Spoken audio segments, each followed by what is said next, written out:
Hello दोस्तों, welcome back to new video. तो दोस्तों, डिपार्टमेंट ऑफ होम गार्ड यानी गृह रक्षक भर्ती से जुड़ी काफ़ी महीनों बाद एक इम्पोर्टेंट नोटिफिकेशन आज हमारे पास निकल कर आ रही है।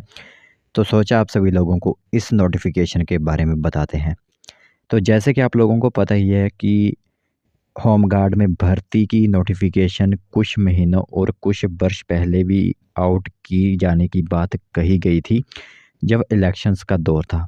लेकिन होमगार्ड की भर्ती सिर्फ कागज़ों और खबरों में ही रह गई, वो आगे नहीं बढ़ पाई। तो एक बार फिर से सीएम ने जो है वो यहाँ पर ऐलान करते हुए कहा है कि हिमाचल प्रदेश में गृह रक्षकों के 700 पोस्ट यानी 700 पद जो रिक्त चले हुए हैं वो भरे जाएंगे। तो इस तरह की नोटिफिकेशंस काफ़ी इम्पोर्टेंट बन जाती हैं जब जब यहाँ पर इस तरह की भर्ती का कोई भी नोटिफिकेशन किसी भी तरह की बात ना की जाए। ठीक है, तो सोचा आप सभी लोगों को इस नोटिफिकेशन के बारे में बता देते हैं, क्योंकि एक होप होती है सभी के दिल में जो कि आप लोगों ने लगभग छोड़ ही दी थी। यहाँ पर हुआ क्या था वो मैं आप लोगों को एक रिमाइंडर के तौर पर बता देता हूँ। जो भी फॉर्म भरना चाहते हैं सिर्फ उन्हीं के लिए यह वीडियोज़ हैं, जो नहीं देखना चाहते वो इसी टाइम जो है वो इस वीडियो को छोड़कर जा सकते हैं। ठीक है, बाकी जो देखना चाहते हैं वो वीडियो वो सुन सकते हैं इस वीडियो को।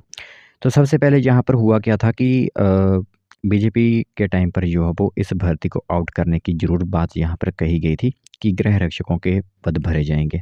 ठीक है, और साथ ही साथ उस टाइम आप लोगों को अगर पता नहीं होगा, क्योंकि हम तो वीडियोज़ बनाते हैं हमें पता होता है, उसी टाइम में जो है वो होम गार्ड्स की जो सैलरी होती है उसमें भी इंक्रीज़ किया गया था। ठीक है, पहले जो काफ़ी कम सैलरी दी जाती थी उसमें जो है वो यहाँ पर इंक्रीज़ की गई थी सैलरी उनकी। तो साथ ही साथ पद भरने की भी बात कही गई थी। और कुछ होम गार्ड्स के कर्मचारी थे जिन्होंने जो है वो यहाँ पर केस लगाया हुआ था और वो केस जीत गए, जिस कारण उन्हें यहाँ पर सेवाएँ देने का मौका मिला, जिस कारण ये भर्ती जो करवाई जानी थी वो फिर नहीं करवाई गई। तो एक बार फिर से यहाँ पर अब यह ऐलान किया गया है कि 700 के करीब पद रिक्त चले हुए हैं होम गार्ड्स के, वो यहाँ पर भरे जाएँगे। पूरी इन्फॉर्मेशन बताते हैं कि सीएम ने कब इसका ऐलान जो है वो किया हुआ है। तो दोस्तों, देख सकते हो बड़ी नोटिफिकेशन आप सभी लोगों की मोबाइल स्क्रीन पर इस टाइम दिख रही होगी। तो सबसे पहले आप लोगों को बता दें कि गृह रक्षकों के भरे जाएंगे 700 पद। जी हाँ दोस्तों, आप लोगों को बता दें कि गृह रक्षक यानी होम गार्ड जो होते हैं उनके 700 पदों की यहाँ पर रिक्तियाँ भरी जाएंगी। साथ ही साथ एक बड़ी घोषणा और सीएम की तरफ से की गई है गृह रक्षक विभाग को सुदृढ़ बनाने के लिए, कि सीएम ने महिला गृह रक्षक जो भी होते हैं उनको 180 दिन के मातृत्व अवकाश देने की भी घोषणा की हुई है। ठीक है, और अगर कोई भी गृह रक्षक बाहर जाता है तो बाहर जाने पर दैनिक भत्ता 500 रुपये जो है वो उन्हें दिया जाएगा और जिला मुख्यालयों में स्थापित होंगे ड्रोन स्टेशन। तो इन सभी से प्रतीत होता है कि जो हमारा होम गार्ड डिपार्टमेंट है उसे सीएम सुदृढ़ बनाना चाहते हैं। ठीक है, पुलिस जो डिपार्टमेंट है हमारा वो तो सुदृढ़ काम कर ही रहा है और उसे जो है वो अपने अपने काम दिए गए हैं। साथ ही साथ यहाँ पर होम गार्ड डिपार्टमेंट को भी सुदृढ़ बनाने के पूरी तरह से प्रयास किए जा रहे हैं। तो हिमाचल में गृह रक्षकों के 700 रिक्त पद जो है भरे जाएंगे।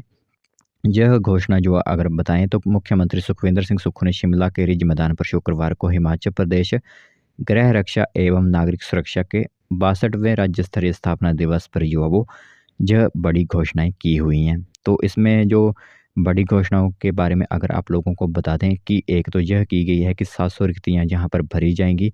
साथ ही साथ अगर कोई बाहर जाता है उनसे 500 रुपया दैनिक भत्ता दिया जाएगा। साथ ही साथ जो महिला गृह रक्षक हैं उनको 180 दिन का मातृत्व अवकाश भी दिया जाएगा। ठीक है, तो यह पहले कितना होता था, तो यह दैनिक भत्ता 60 से बढ़ाकर, क्योंकि पहले 60 के लगभग दिया जाता है, अब इसे 500 रुपया जो है वो कर दिया गया है। ठीक है, तो एसडीआरएफ के अंतर्गत जो है वो एकीकृत किया जा रहा है गृह रक्षा विभाग को। साथ ही साथ प्रदेश में गृह रक्षकों की 74 कंपनी कार्यालय और 12 प्रशिक्षण केंद्रों को आपदा प्रतिक्रिया केंद्र के रूप में भी जो नामित किया हुआ है। तो अगर गृह रक्षक विभाग को सुदृढ़ बनाना होगा तो इसमें स्टाफ भी चाहिए होगा। तो इससे यही प्रतीत होता है कि जो भी घोषणाएं की गई हैं आने वाले, चाहे इसमें कुछ समय ज़रूर लग जाए, लेकिन आने वाले समय पर जो है वो गृह रक्षकों की भर्तियां की जाएंगी और अगले साल तक इनकी नोटिफिकेशन भी आप लोगों को दिख सकती है, क्योंकि इस टाइम तो पुलिस की भर्ती हो रही है। तो होमगार्ड की भर्ती इसी बीच नहीं हो सकती, लेकिन जैसे ही पुलिस वगैरह की भर्तियाँ समाप्त होती हैं तो गृह रक्षक विभाग की भर्ती आप लोगों को यहाँ पर एक बार फिर से देखने को मिल सकती है, क्योंकि ये भर्तियाँ पहले काफ़ी वर्षों पहले हो चुकी हैं।